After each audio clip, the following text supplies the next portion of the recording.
En 1990, le premier ministre du Québec, M. Robert Bourassa, décide de mettre sur pied une commission sur l'avenir politique et constitutionnel du Québec, communément appelée la commission Bélanger-Campeau.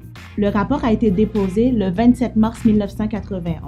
Donc, pour souligner cet anniversaire, l'équipe de l'autre 150e rencontre aujourd'hui M. Bélan, qui était le président du mouvement Desjardins à l'époque et qui a participé à cette commission. Donc, M. Bélan, est-ce que vous pouvez nous dire le contexte où M. Bourassa a demandé cette commission? La parole extraordinaire de M. Bourassa qui disait « Quoi qu'on dise, quoi qu'on fasse, les Québécois ont tout ce qu'il faut pour assurer leur avenir ». Il y avait une fierté québécoise qui était évidente. Alors, M. Bourassa voulait s'assurer que le fédéral ne nuirait pas à cet essor que connaissait le Québec et il a proposé la création de cette commission. Okay. Quel était le mandat de cette commission-là?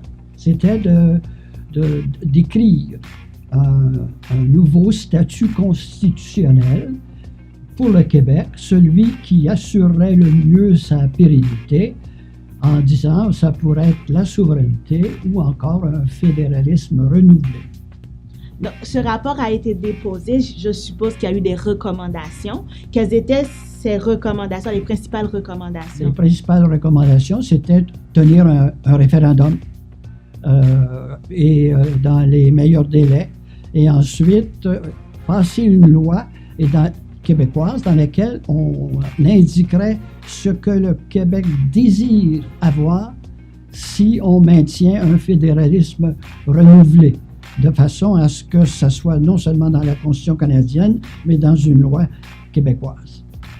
Donc, diriez-vous que parmi les recommandations, est-ce qu'il y en a au moins une que M. Bourassa a appliquée? Non, pas du tout.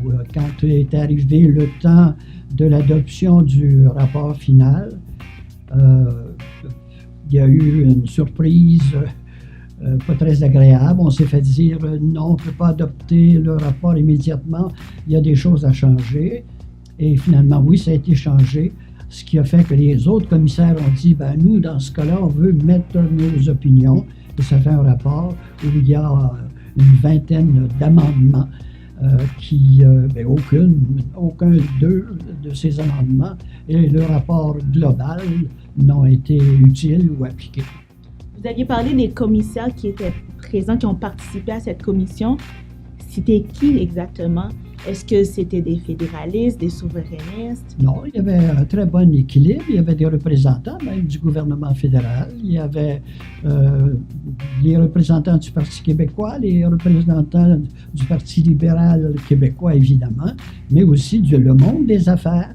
Il y avait des gens de tous les secteurs d'activité et c'est toujours des gens de haut niveau, des hauts dirigeants.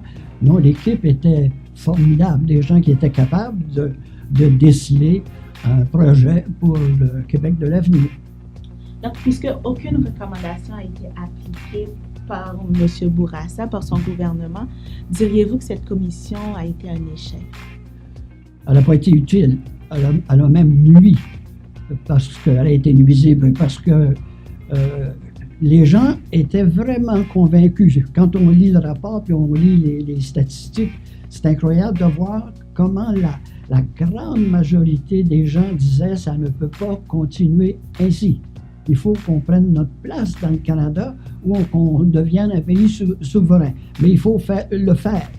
Et quand ils ont réalisé que non, ça ne se faisait pas, depuis ce temps-là, la confiance en nos politiciens a beaucoup diminué. Le rapport a été déposé en mars 1991. Nous sommes en mars 2017. Diriez-vous que la situation du Québec a changé? Est-ce qu'elle s'est améliorée dans le Canada ou on a perdu des compétences, on a perdu un poids? Sur le plan des compétences, on a beaucoup perdu. On a combien d'exemples? On pourrait faire la liste, là. Ça, on a beaucoup perdu. Puis on a même perdu au Québec notre volonté de se constituer en social-démocratie, ce que je pense tous les petits pays font lorsqu'ils veulent réussir, s'ils ne peuvent pas par leurs individus, au moins collectivement, être capables d'assurer le bien-être de toute sa population. Le Québec, le modèle québécois, c'est un modèle social-démocrate. On était cité dans le monde dans le temps par le modèle québécois. Mais aujourd'hui, quand on regarde les inégalités, quand on regarde qui exerce le vrai pouvoir, la langue, elle est un peu malmenée, l'éducation est centrée sur le savoir-faire, mais pas sur le savoir-être. Tout ça, évidemment, fait que je pense que la situation n'est pas meilleure aujourd'hui qu'elle l'était au temps où la commission avait été commandée.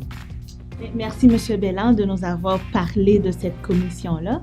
Donc, une autre découverte de l'autre 150e. Donc, si vous voulez en savoir plus, suivez-nous sur nos réseaux Facebook, Twitter et partagez.